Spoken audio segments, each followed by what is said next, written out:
Buenas noches. Justo el reloj al marcar las 7 de la noche nos recuerda que tenemos este encuentro en su espacio con Charlotte.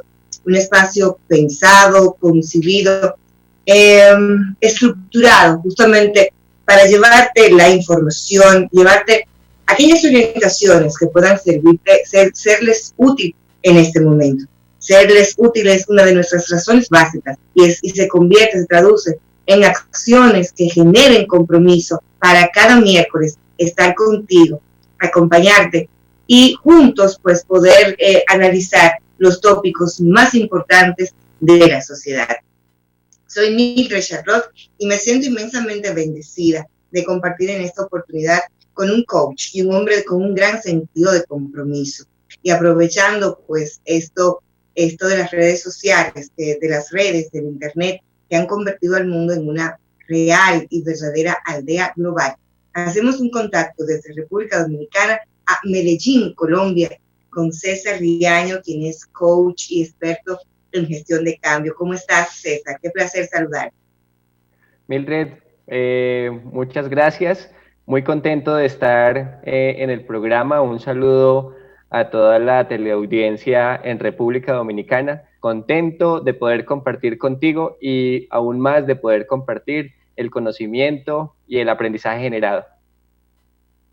Amén. César, tienes una vastísima experiencia con manejos de equipos en organizaciones tanto públicas como privadas, con carácter con interés de lucro y otras no. O sea que eres un hombre muy reconocedor de ese aspecto de las organizaciones, de los equipos de trabajo y sobre todo pues de los colaboradores, ¿no? Entonces me gustaría aprovechar ante esta situación del COVID-19, que trajo consigo innumerables cambios en el aspecto laboral. ¿Cuál sería la mejor forma de poder compartir que el cambio nos afecta a todos y todos tenemos que asumir el compromiso del cambio? Ok, claro que sí, Mildred. De hecho, digamos que todo parte de una creencia, ¿sí? Una creencia que a través de toda la historia, pues de la historia en la humanidad, ha cogido mucha fuerza. Y es que muchos tenemos la idea, o muchas personas tienen la idea, de que el cambio no está bien visto, o de que entre menos me pase el cambio a mí, muchísimo mejor, ¿sí? Porque hay una tendencia con el cambio y es que no te avisa, ¿sí? Te llega de imprevisto y además de eso, el cambio lo que hace es desacomodarte, ¿sí? Nosotros, los seres humanos, normalmente lo que hacemos es tener el dominio de las situaciones y acomodarnos, ¿sí? Y ahí pensamos quedarnos por un largo tiempo y si no es por el cambio, definitivamente no nos moveríamos. Entonces, o nos moveríamos, digámoslo, o llamémoslo así, a un ritmo más pausado. Entonces, lo primero que hay que hacer es entender que el cambio es una oportunidad grandísima, es una muy buena oportunidad que tenemos para movernos, para mover la energía, para mover las opciones, para mover las situaciones.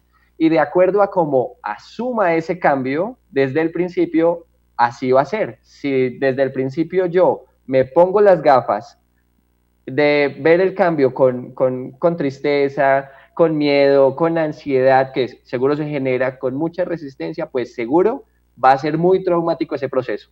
Pero si desde el inicio yo me pongo las gafas de ver el cambio como una oportunidad, como una ventaja, como muchas opciones, pues seguro voy a poder asumir ese cambio de una manera menos traumática. Entonces, la mejor manera es generar apertura, darle la bienvenida al cambio para poder crecer. Voy a rescatar la palabra asumir de lo que has utilizado en la explicación. Esa parte de asumir el cambio, vamos a imaginarnos, a dividir el equipo entre la organización más bien, entre los líderes y los colaboradores. Entonces, ambos, ese proceso de inducción, cómo ha de darse del líder para que lo transmita y el colaborador cómo lo asuma. ¿Cuáles pautas puedes compartir con nosotros? Ok. Bueno, lo primero que debemos también de compartir aquí, que es algo muy puntual, y es la respuesta natural ante los cambios se llama resistencia, y es normal, y es un proceso natural de nosotros, los seres humanos, frente al cambio.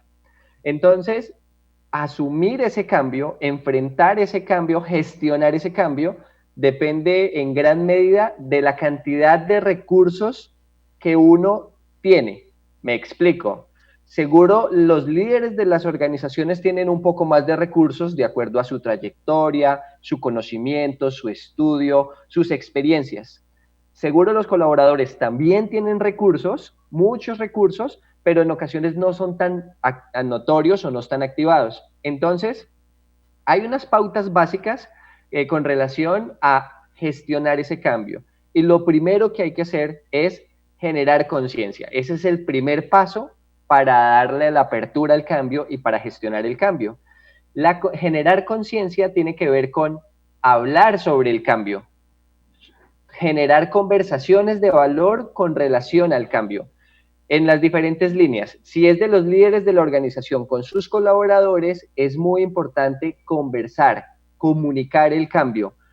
En esas conversaciones, validar por qué es importante cambiar, para qué es importante cambiar, cuál es la naturaleza del cambio y qué pasa si no cambiamos. Entonces, el primer paso es generar conciencia, porque seguro luego de eso las personas tienen una comprensión, han generado conciencia del cambio y se interesan y se comprometen en ser parte de ese cambio, en gestionar el cambio. Algo así como conciencia desde la conversación, no por la imposición. Tal cual, es importante, ¿sí? Es que con el solo hecho de no generar esos espacios de conversación, de comunicar el cambio y de que haya una retroalimentación, de escuchar a las personas, pues seguro va a haber una resistencia alta, uno, porque pues se siente impuesto el cambio, ¿sí? Y dos, nosotros los seres humanos definitivamente necesitamos hacer esa comprensión con el cambio, hacer esa comprensión de qué es lo que viene, por qué es una oportunidad, para qué nos va a servir. ¿Sí? Cuando logramos correr esa cortina y lograr ver más allá a través de esas conversaciones y lograr ver los beneficios del cambio, entonces, seguro me voy a mostrar muy interesado porque ya empieza a negociarse mis intereses. Yo cómo me veo beneficiado con relación al cambio. Ese cambio me beneficia, ese cambio me sirve, ese cambio lo veo como una oportunidad para poder decir, paso a la etapa de deseo, ya de la conciencia pasé a la etapa de deseo y es donde me comprometo a ser parte de ese cambio, a gestionar ese cambio. Si buscamos un ejemplo de cambios, yo creo que el teletrabajo aquí en Dominicana ha sido uno de los mayores desafíos o retos. En este colaborador de la empresa, que sí está comprometido con la empresa, César, no solamente por la cantidad de años que tiene trabajando, sino porque tiene compromiso real. Quiere su trabajo, ama lo que hace, pero no tiene los elementos, vamos a decir, propios de manejo de plataformas de Zoom, de manejos de todo lo que tiene que ver con comunicación, pero de pronto pudiera darle, ya que ocupa una dirigencia media, tiene cierta edad también, decir, bueno, mira, me mandas a una reunión por Zoom y tengo que presentar mis trabajos y ni siquiera sé cómo ponerlos en línea. Entonces, ese colaborador, que es importante con la empresa, quiere aportar, pero dirá en esos momentos mostrarme vulnerable ante un desconocimiento, pues mejor prefiero aparentar que conozco y que manejo, qué hacer con esto, con este colaborador en medio de todo este proceso de teletrabajo y cambio. Ok, bueno, 3 cosas fundamentales. ¿Sí? Lo primero es, yo siento que a muchas personas que les corresponde hacer teletrabajo, pienso que que bienvenido el teletrabajo, que es lo mejor que puede pasar en las personas, porque tiene muchas ventajas, muchas ventajas. Volvemos a lo básico, estamos en casa, estamos con la familia, estamos cerca de los hijos, tenemos como la cercanía y la facilidad de tener en casa todo a la mano. Hasta ahí, perfecto. Pero luego voy a utilizar un concepto muy bonito que tú traes y es el concepto vulnerabilidad. ¿Sí? Hay otra creencia, también así como la del cambio, que nos dice que si nos mostramos vulnerables, entonces estamos mostrando debilidad. Y ahí es muy importante contarles que uno de los estados más auténticos de conexión que tenemos los seres humanos se llama vulnerabilidad. Especialmente cuando lo hacemos desde cuando hacemos la vulnerabilidad, cuando nos mostramos vulnerables, desde la dignidad. Y hay conexión, ¿por qué? Porque yo te digo, mira Mildred, tú eres mi jefe, tú eres mi líder, yo no sé cómo hacerlo y aquí me estoy mostrando vulnerable, pero con dignidad. Si tú me enseñas, yo lo hago. Hay otro paralelo a la vulnerabilidad que se llama la vulnerabilidad con vergüenza y es cuando efectivamente sucede que yo, tú siendo mi líder, no te digo nada y hago como que crean que yo sé, pero en el proceso voy sufriendo, me estoy desgastando, no sé cómo hacerlo, me aterro cuando pasa mi hijo por aquí y lo ven en cámara, me aterro cuando se me cae la línea del internet y entonces cómo me conecto otra vez cuando eso ya hace parte de la normalidad. Y lo tercero es la siguiente etapa, entonces conciencia, deseo, tiene todo el interés de colaborar, la siguiente etapa tiene que ver con el conocimiento. Y es en la medida en que entreguemos esas herramientas, entreguemos ese conocimiento de cómo afrontar el cambio a nuestros colaboradores, las personas van a asumir ese cambio y lo van a gestionar porque tienen el conocimiento. Cuando uno no sabe gestionar algo, genera resistencia, es traumático.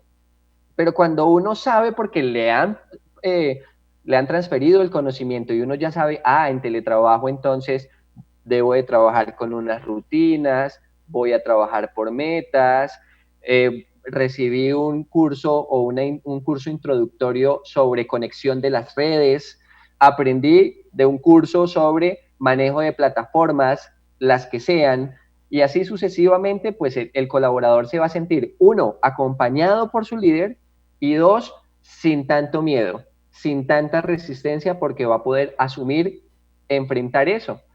Aquí en Colombia hemos identificado algunos aspectos con relación al teletrabajo y es que la otra situación es que los líderes, muchos líderes no saben cómo liderar desde la distancia, en remoto, ¿sí? Entonces, sí, muchos de las personas, de los colaboradores que han estado en teletrabajo se han sentido olvidados, ¿sí? Unos olvidados, otros no saben cómo hacer teletrabajo, porque además de eso están al frente de su responsabilidad laboral, al frente de la responsabilidad educativa de sus hijos, al frente de los oficios de la casa y al frente de las responsabilidades con su pareja.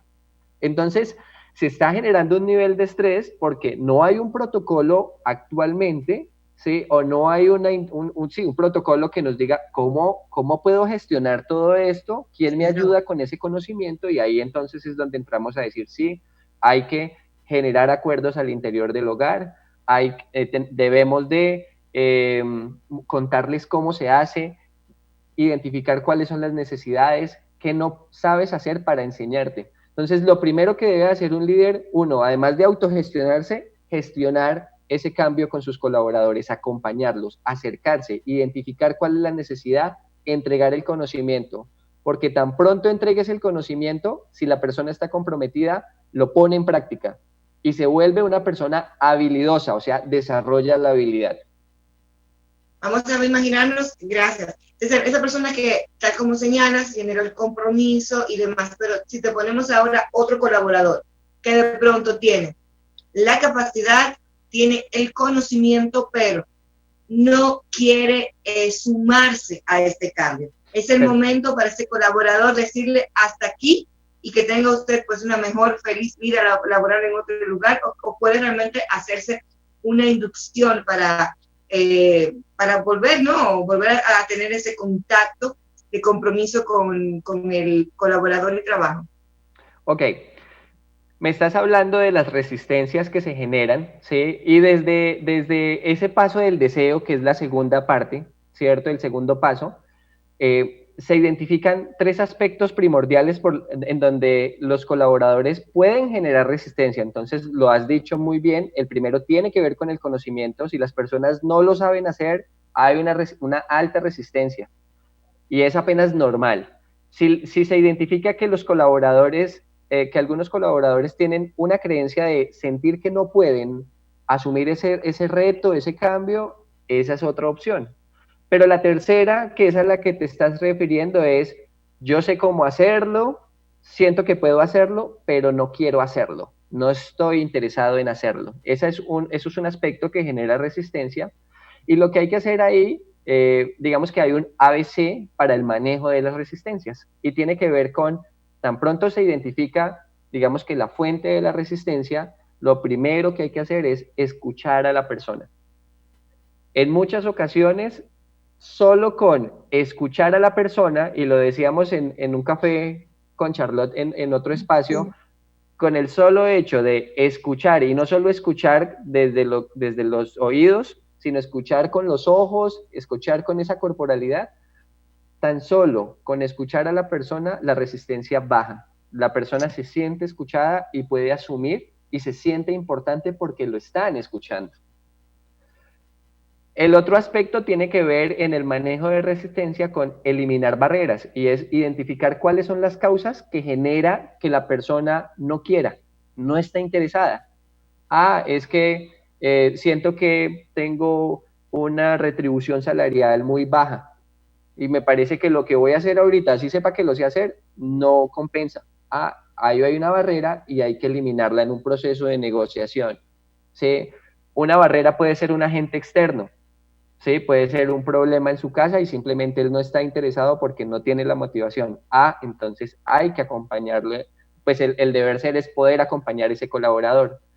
De repente también hay que tener algo muy importante y es que existen resistencias que son activas, muy fáciles de identificar, pero también existen resistencias que son pasivas, ¿sí? La persona solo sí asienta con la cabeza y uno cree que efectivamente sí, cuando la persona en su conversación privada genera resistencia, no va al mismo ritmo, habla en los pasillos con sus compañeros para que esto no ande tan rápido, y así sucesivamente. Entonces, pues digamos que el deber ser es poder identificar dónde hay una resistencia pasiva para poder hacer manejo de resistencias. Escuche, converse, elimine barreras, ¿sí? Y de ahí para adelante, pues existen muchas alternativas. Una de ellas, por ejemplo, empoderar a esa persona que está generando resistencia, empoderarla para que se vincule, ¿sí? Asignarle roles estratégicos,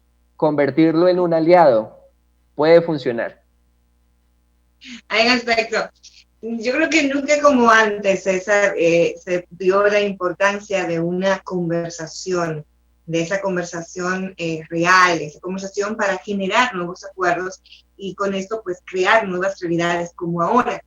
Hablemos del valor que tiene una conversación en una organización y cuáles elementos componen una conversación. Bueno, aquí hay algo muy interesante y es que le empezamos a dar valor a la conversación en el momento en donde nos damos cuenta que cierra la brecha de distanciamiento en la relación, ¿sí? Nosotros somos seres relacionales, nos relacionamos con el mundo, nos comunicamos con los demás. Entonces bueno, muy importante, el primer aspecto, darnos cuenta que las conversaciones o la conversación acorta o cierra la brecha, o sea, me acerca a las personas y por ende genera algo muy valioso que se llama confianza. Antes de el ejemplo, antes de la responsabilidad, antes de lo que para la persona sea importante como generador de confianza, debe presentarse una conversación. Entonces, conversación igual confianza, por ende, me voy a sentir mejor. Y los elementos básicos de esa conversación es indispensablemente, debe de haber una escucha, debe de haber una atención, debe de haber respeto y debe hacerse un feedback, debe efectivamente decir, bueno, sobre esta conversación vamos a hablar, yo lo que observo es esto, poder dar retroalimentación constante. Pero vital el tema de la escucha. Si uno de los dos no escucha, no hay una conversación realmente poderosa que nos permita poder acercarnos y poder hacer esa lectura de la escucha desde lo que veo, desde la corporalidad, desde la sintonía verbal, el tono que estoy manejando, lo que estoy expresando con mi corporalidad, lo que estoy manifestando cuando abro mis ojos, cuando me preguntan, ¿estás satisfecho con esto que estamos haciendo? Y yo de repente digo, sí, pero mi corporalidad está expresando algo completamente distinto, entonces es importante validar. Pero no vas a validar si no te das cuenta de lo que estás comunicando, de lo que la otra persona comunica desde su corporalidad, por ejemplo. Y por Una último, el tema pregunta, de la sintonía energética, ¿no? Es, mira, sí, estamos en la distancia, tú en República Dominicana, yo aquí en Medellín, Colombia, y efectivamente tú debes de sentirte conectada conmigo, no solo desde la virtualidad, sino desde los corazones. Estoy transmitiendo algo contigo, tú estás transmitiendo algo aquí y seguramente los televidentes están sintiendo esa energía que se mueve alrededor de esta conversación. y quiero unir una pregunta en dos, ¿no? Primero, el tema de la confianza, cómo se genera confianza. Y segundo, lo que tiene que ver, César, en estos momentos, tener la capacidad de desde la escucha, desde la emocionalidad de nuestros colaboradores, con personas que tienen que desplazarse, tienen el temor de cuando salen, si poder contagiarse o no, que el ambiente laboral que tenían en su mente el referente fue lo que aconteció antes de marzo y esta realidad que regresamos después del distanciamiento social ya no es la misma. Entonces, el primero, cómo se establece la confianza en una organización y segundo, es válido darle espacio a la escucha de la emocionalidad de mi colaborador. Es productivo. Bueno, entonces, lo primero, la confianza se genera a través de las conversaciones. Y esas conversaciones no es conversar por conversar, sino deben de tener un sentido, ¿sí? Un nivel de la conversación. Entonces, yo no converso lo mismo con mis seres queridos, mis familiares, que con lo que converso con un colaborador o lo que converso con la persona de la tienda, ¿sí? El nivel de la conversación es distinto. Pero lo que diferencia ese nivel de conversación tiene que ver con un nivel de confianza. Es completamente distinta la confianza, el nivel de confianza que yo tengo con mis familiares, a las que tengo con mis colaboradores, a las que tengo con las personas de la calle o mis amigos. Básicamente radica en el tipo de conversación que tienes, en el tipo de temas que manejas y cómo tú estás escuchando y lo que estás diciéndole a la persona, la atención que le estás prestando. Eso es uno. Entonces, como generador de confianza, no es conversar por conversar, es conversar con sentido. Y aquí lo estoy haciendo de manera metafórica. Con sentido quiere decir con los sentidos puestos en la persona, en la conversación. Y lo segundo, sí, es muy válido. ¿Sí? Digamos que países como los nuestros vamos en un proceso bastante interesante de ir transformando creencias que tenemos, pero sí, en el marco del ambiente laboral es muy importante escuchar a los colaboradores, escuchar esa emoción, básicamente porque si mis colaboradores, yo como líder de una organización, escucho a mis colaboradores van a sentir que los estamos escuchando, que tenemos en cuenta lo que está sintiendo y lo que está manifestando. Y que para ellos, para nosotros, son importantes. Por ende, van a estar con nosotros y por ende van a sentir confianza en estar con nosotros. Okay. Entonces, hay un tema que va mucho con la empresa privada, al final, bueno, te habla de conversaciones, te habla de confianza, de una serie de aspectos, pero lo que te dice es, yo lo que quiero es productividad. Yo lo que quiero es que al final del mes yo pueda pues alcanzar mis metas financieras, mis metas económicas y bueno, sí me encanta la conversación, yo voy a escuchar a mi colaborador, voy a hacer sintonía con él, pero si a mí no tengo productividad, entonces es posible conciliar lo que es el aspecto productividad con la visión del colaborador desde la humanidad. Claro que sí, de hecho ese es el camino. Actualmente muchas organizaciones están centrando su mirada en este camino porque de lo que se han dado cuenta es que de acuerdo al bienestar del colaborador es la productividad, se ve impactada. ¿Sí? Si yo como líder o gerente o dueño o administrador de una organización que tengo equipo de talento humano, personas a cargo, si trabajo porque se sientan bien, porque se sientan cómodos, porque se sientan útiles, porque se sientan escuchados, seguramente las personas van a estar muy conectadas con la organización, van a querer estar, generar sentido de pertenencia y eso indiscutiblemente impacta de manera positiva la productividad en una empresa. ¿Sí? Cuando las metodologías son por imposición o los estilos de liderazgo son muy autoritarios, por ejemplo, las personas se limitan a trabajar desde la reactividad, solo lo que me corresponde. Y no se vería el tema de la productividad por ningún lado. Pero de hecho, cuando trabajamos por el bienestar de las personas, de nuestros colaboradores, primero hay un gana-gana. Gana la organización, ganan los colaboradores y dos, las personas se sienten comprometidas, por ende actúan desde la proactividad. ¿Sí? Entonces, de hecho, en algunas organizaciones hay departamentos o áreas de bienestar, en donde de acuerdo a toda esa productividad se alcanzan a generar recursos para que las personas tengan beneficios adicionales a su contrato laboral. Beneficios y compensaciones, además de eso. Entonces, es muy importante darnos cuenta que somos seres humanos y que el tema de las relaciones humanas es el motor para poder lograr metas de manera orgánica y ecológica. César, personas que estén interesadas, porque ahora esto nos regaló la virtualidad de que ya no hay fronteras, o sea, ya puedes impartir un taller, una capacitación, un team building, cualquier proceso de coaching individual o grupal a través de el tema este de lo virtual. Entonces, ¿cómo ubicar, cómo contactarte a través de las redes sociales? Y básicamente, si tuvieras que decir 3 aportes que pudieras dar a una organización, ¿cuáles serían? Bueno, entonces inicio con los aportes. Los aportes, primero, trabajamos con metodologías amigables, digamos que no están sin satanizar el sistema de educación, metodologías de aprendizaje que están fuera del marco de la formación o de la educación estipulada en países como República Dominicana y Colombia. Lo segundo, nos apoyamos en metodologías y técnicas de programación neurolingüística, coaching y educación experiencial. Hacemos temas de alineación de equipos de alto desempeño.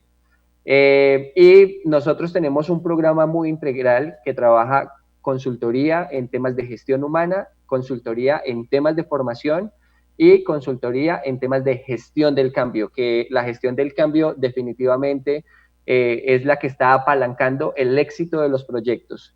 Y para finalizar, bueno, te quiero decir que desde la virtualidad contamos con herramientas interactivas, tenemos una plataforma virtual, una página web en donde los procesos son muy amigables, pero además de eso también decretar que cuando pase todo este proceso de la pandemia, vamos a ir a República Dominicana a inyectar mucha energía, a inyectar fuerza y a compartir el conocimiento en lo presencial. Entonces nos encuentran en www.consultoresexperienciales.com y para redes, Instagram, YouTube y Facebook también. Consultores experienciales, así nos encuentran, @consultores experienciales. Y para las personas que nos están siguiendo aquí en Colombia, al canal 19, a tu programa Charlotte, entonces teléfono 300-647-7921. Y nos vamos a tomar un café, a compartir, a escuchar, a identificar esas necesidades y a sumar a esas metas que tienen trazadas. Así es. César, mil gracias. Siempre ocupas un lugar muy especial en mi corazón. Y contigo, pues, Mando un saludo extensivo a todas las personas que conocí en Colombia, que fueron parte y acompañamiento tan especial en mi formación como coach ejecutiva. Formas parte eres de los inquilinos permanentes de mi corazón. Ah, Ya qué lo bonita. sabes. Mildred, muchísimas gracias y sabes que cuentas con un aliado y que efectivamente el nivel de reciprocidad con lo que me estás transmitiendo es también muy halagado y muy agradecido contigo. Amén. Pues gracias por regalarme tu tiempo, compartir tus conocimientos y ser parte importante en estos momentos de llevar información sobre la gestión del cambio. Vamos ahora a un contacto de publicidad. Cuando regresemos estaremos con el licenciado Walden Brito, con quien estaremos conversando sobre las emociones en los niños adolescentes, en el marco de todos estos cambios, de jóvenes que se prepararon toda una vida escolar para una graduación y ahora le dicen no se va a poder realizar. O el niño de pronto que ya extraña a sus compañeros de colegio y extraña pues lo que era su vida escolar, casa, las tareas y demás, y poder compartir con su entorno que le era familiar. Y los niños muchas veces lo expresan o no. ¿Cómo poder escucharlos? ¿Cómo poder apoyarnos en ellos? Y un tema importante, ¿pueden los niños y adolescentes sufrir procesos de depresión? Esa es mi propuesta en lo que resta del programa, así que espero que te mantengas con nosotros, que en muy poco tiempo regresamos. Y en el aire, este es tu espacio con Charlotte.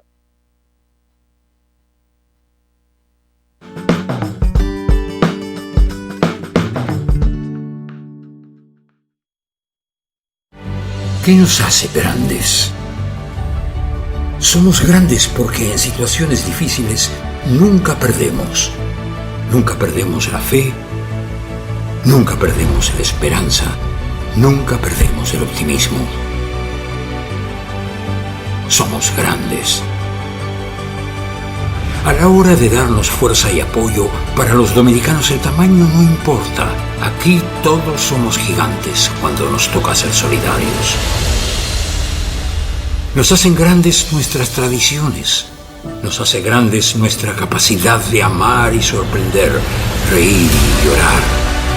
De celebrar nuestros triunfos, nuestras luchas y nuestros sueños. Todos como uno en cualquier lugar del mundo donde haya un dominicano. Y saber que cuento con un hermano donde sea que otro se encuentre, aunque nos separen océanos y continentes.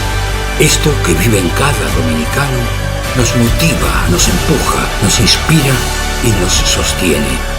Por eso vamos a vencer y salir adelante, más fuertes, más agradecidos y mejores.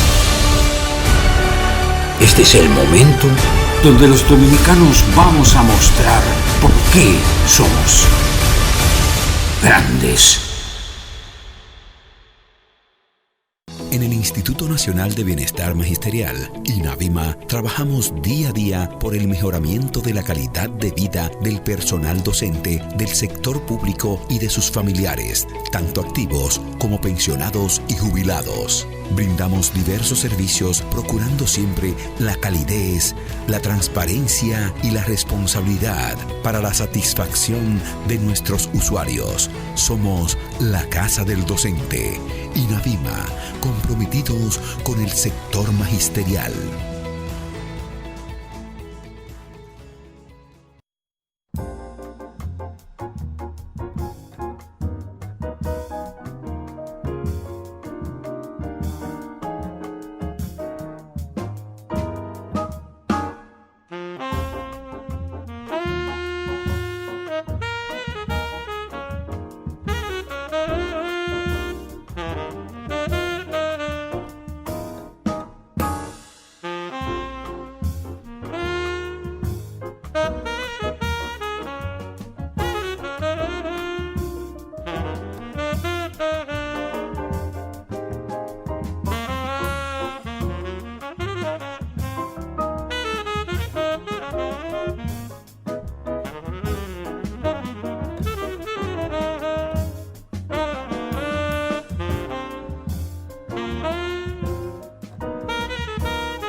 Regresamos en este tu espacio con Charlotte y doy la bienvenida al licenciado Waldin Brito, quien es psicólogo clínico. ¿Qué tal? ¿Cómo estás?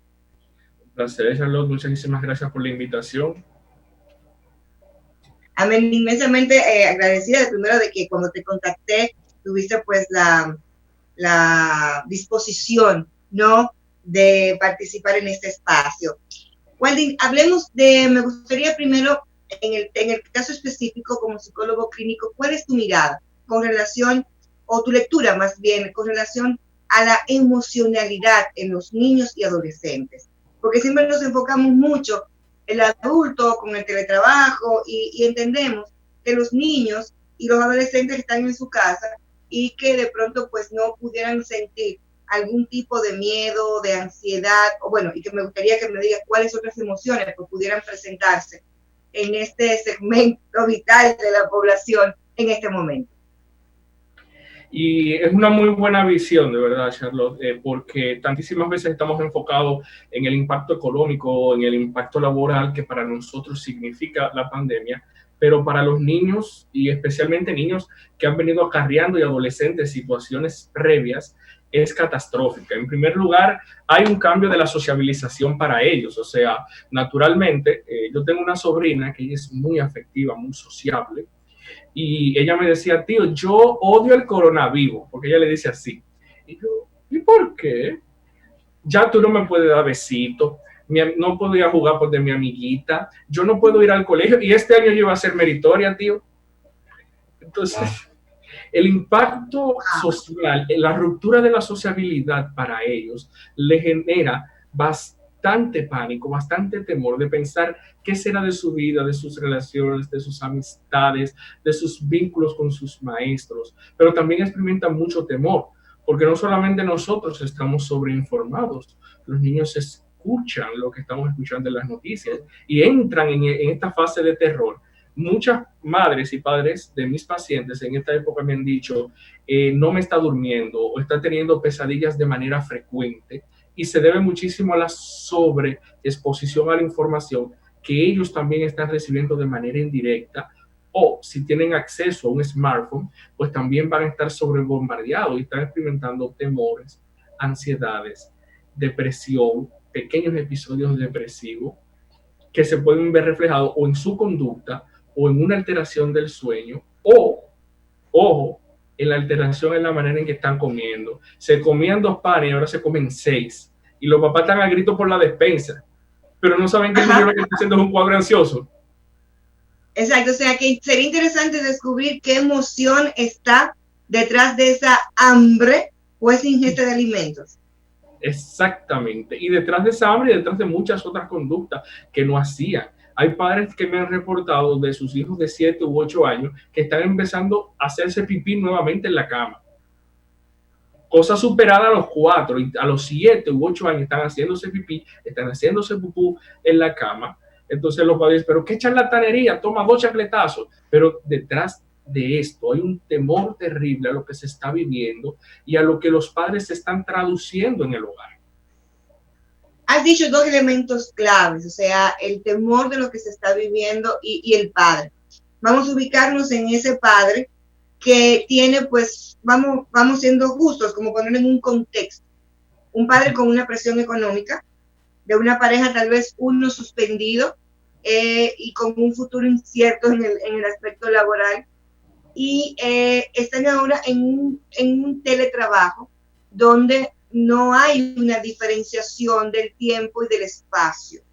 Porque a veces cuántos Zoom de trabajo hemos visto que están trabajando y llega la niña y dice, mami, quiero ir al baño, o mami, tal cosa, porque la niña no entiende. O sea, de pronto antes el hogar era el espacio donde papá compartía con los hijos, pero ahora es el lugar desde donde papá trabaja. Entonces, qué herramientas para poner al padre no como responsable, pero sino darle herramientas para cómo lidiar con ese hijo, cómo lidiar con esta nueva realidad? Y la primera parte de la pregunta, ¿y cómo poder conversar con el hijo? Ok. Mira, es muy interesante el punto en el que le estás enfocando, Mildred, porque es que como la palabra más famosa y que se ha hecho trending topic en República Dominicana de 2 semanas para acá, la covidianidad, eso es trending topic. Ya no, eso, desde que se dijo aquí en el discurso, ya esto es famoso, ya todo es mi nueva covidianidad. Es tan famoso que acabo de ver que creo que Snapchat creó todo un filtro que dice covidianidad. Sí. Esto es una realidad. La covidianidad nos ha llevado a tener muchas interrogantes para las cuales aún no tenemos respuestas, como la que tú estás diciendo. O sea, ¿qué hace un padre, una familia, donde el entorno natural de la casa se convierte en un entorno laboral? ¿Y cómo hacer entender a los hijos este cambio? Porque todo ha sido muy rápido. Lo primero es la rapidez. Hemos tenido mucha rapidez. Hemos pasado de una vida relativamente normal a una covidianidad inesperada. Entonces, lo primero es tratar esto como cualquier otro hecho traumático. Me explico. Si uno de los padres muere, un familiar muere de manera cercana, o sea, hay un ajuste parecido a lo que estamos vivenciando. ¿Cómo se trabaja? Se trabaja con sinceridad. Pero tú dices, ¿pero qué? Tan sencillo, sí, tan sencillo. Lo que sucede es que los padres hemos asumido una idea errónea de que los hijos no nos van a entender la normalidad del adulto.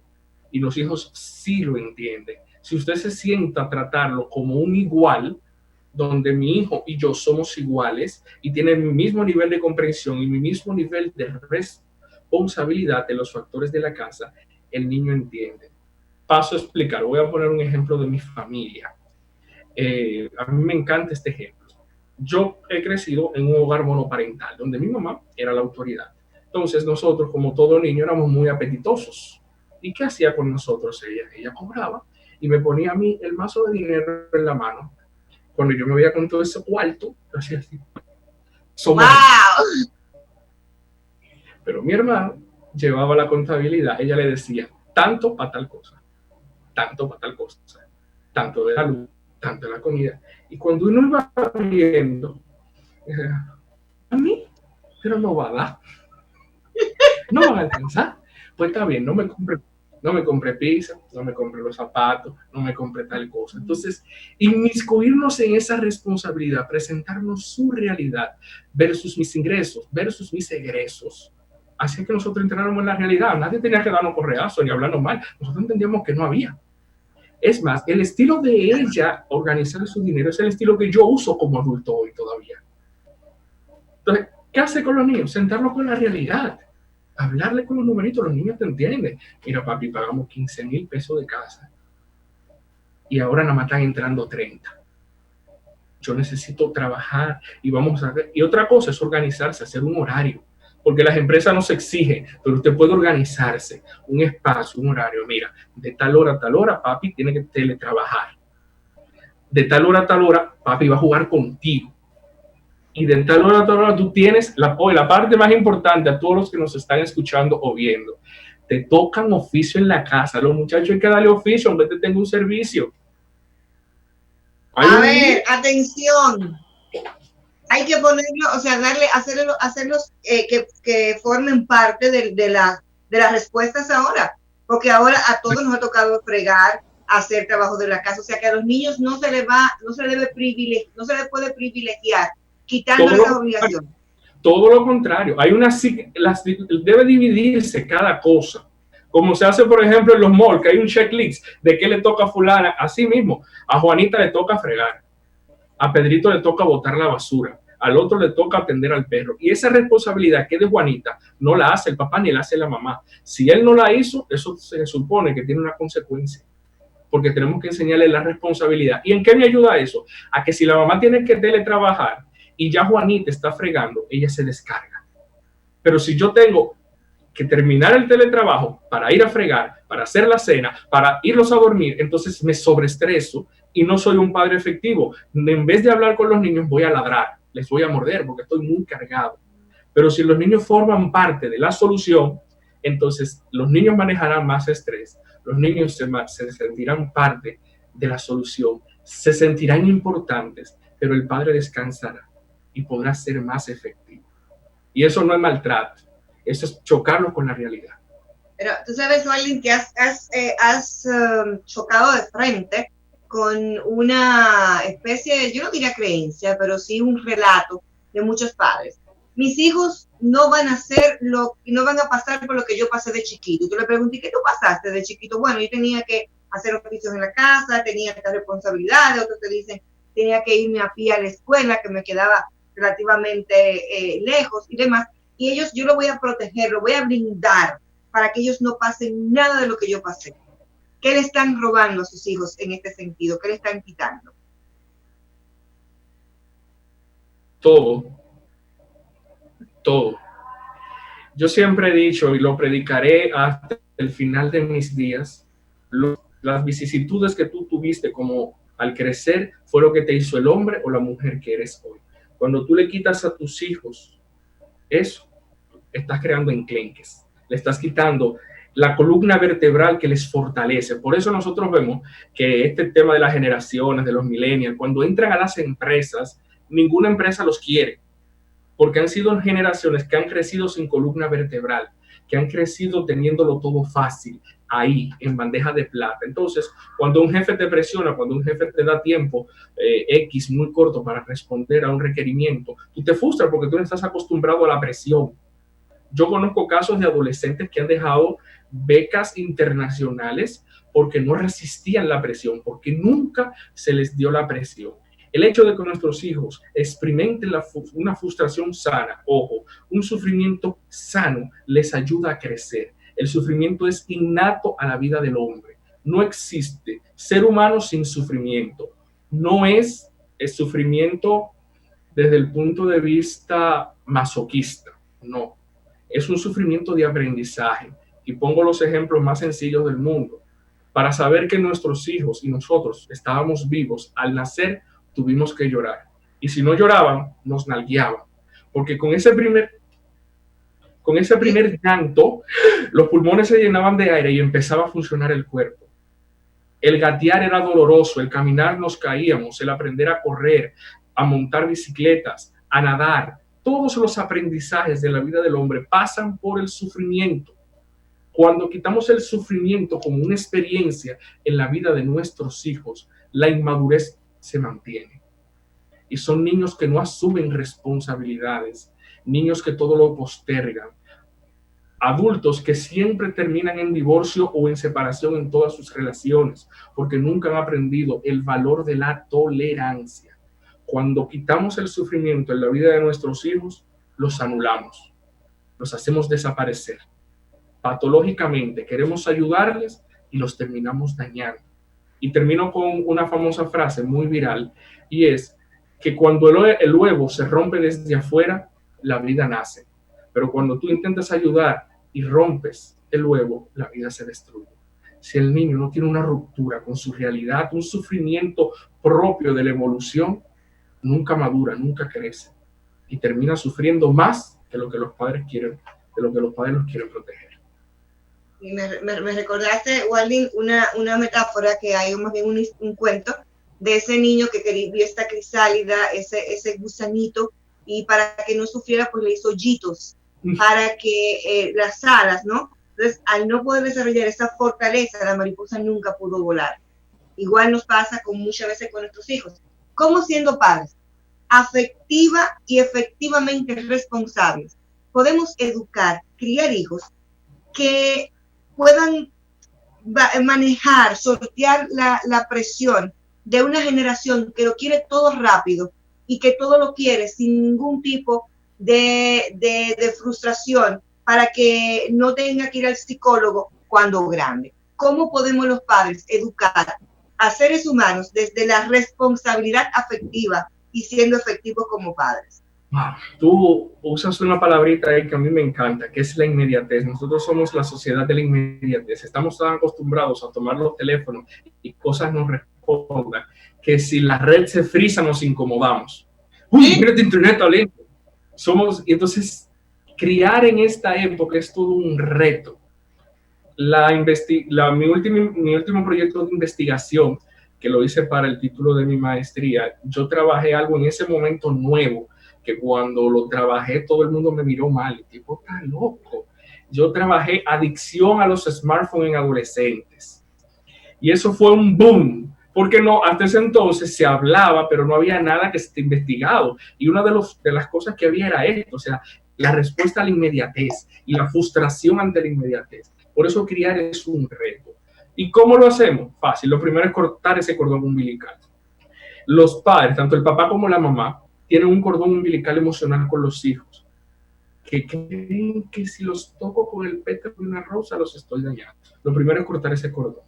Una cosa es maltratar, otra cosa es corregir.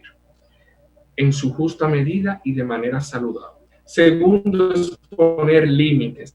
Si usted no pone límites, el mundo lo hará. Yo pongo un ejemplo. Yo no puedo salir a la calle y ofetear a la primera persona que vea, porque las leyes me prohíben agredir físicamente a un igual.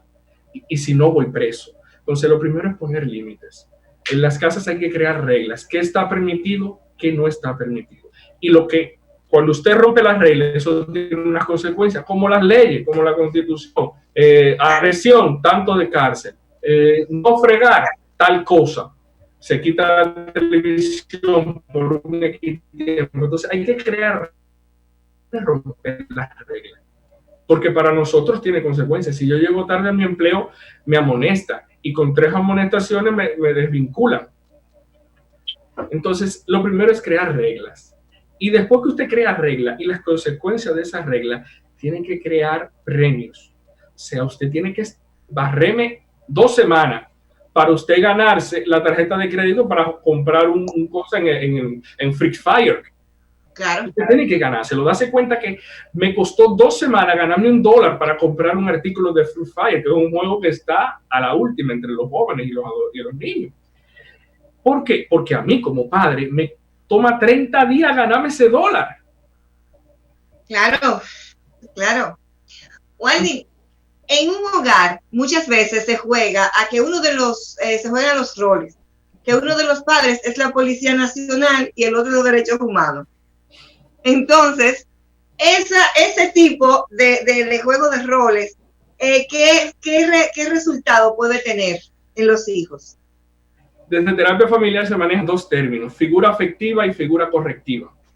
Hay uno de los padres que debe ser la figura correctiva y una que es la figura afectiva. Ahora, ambos deben estar en ese rol de ser la figura afectiva y también la correctiva en su momento. Ahora, eso no implica desautorización, porque los hijos son muy sabios.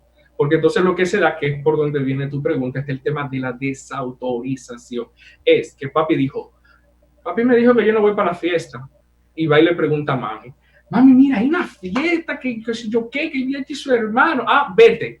Pero ya que el papá le dijo que no. Claro. Los padres no se pueden desautorizar nunca. Y deben tener una comunicación estrecha. Porque los hijos son muy sabios. Y los conocen, y más si hay dificultades en la pareja, y utilizan las dificultades de las parejas para manipular y obtener lo que quieren. Lo primero es nunca desautorizar. Él le dio al niño o le corrigió de una manera muy agresiva. La madre hace silencio. Y cuando todo pasa en la habitación cerrado, dice, eso no me gustó. Eso no puede volver a pasar. Pero no delante de los hijos. Claro. Y viceversa. Comunicación. Hay un tema. Hay un aspecto, Waldy, y de verdad que ha sido sumamente interesante esta conversación, y es el tema de que muchas veces, y a propósito de que próximamente será el Día de las Madres en Dominicana, las madres nos vemos reflejadas en nuestros hijos, y si el niño se quema o reprueba o saca una nota baja, entendemos que hemos fallado como madres.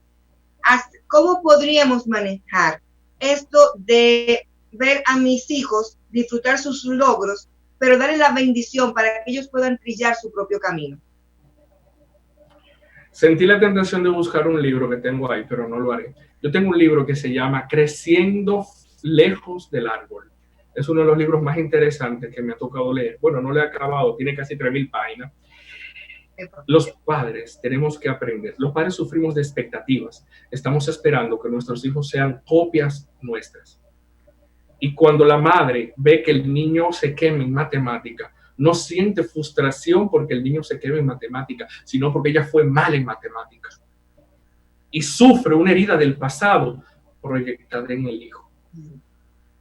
Sufre que tú tienes que ser profesional porque yo salí preñado a los 14. y tiene una proyección de lo que ella no logró en su vida o de lo que él no logró en su vida en el hijo. Entonces, lo primero es trabajarse de que tu hijo no es una extensión tuya. Trabajar tus expectativas en base a la realidad, a que tu hijo tendrá sus aciertos, tendrá sus logros, pero serán de ellos. Tú solo estás contribuyendo a la formación de un ser humano. Saber que él tendrá... Terminamos, se nos fue el tiempo. No, de verdad que yo he quedado prendada. Te prometo, o sea, te voy a pedir públicamente para que hagamos un compromiso público de una próxima entrega sobre los smartphones, las adicciones de los adolescentes con los smartphones. Ahora estos niños que... No, perfecto, cuento contigo. Cuenta contigo. Waldin, personas que estén interesadas en tus servicios, ¿cómo te contactan a través de las redes? Para tu consulta profesional, ¿dónde? Ok. Estamos por esa situación realizando las consultas de manera digital, vía Zoom, vía Skype, vía Google Meet o por WhatsApp. Pueden comunicarse conmigo al 809-916-5096 o en mis redes sociales, Waldin con Y o ella, .brito. Waldin.brito en todas las redes sociales. Waldin, una sola palabra que definas lo que reconoces que tu madre te dio en tu formación.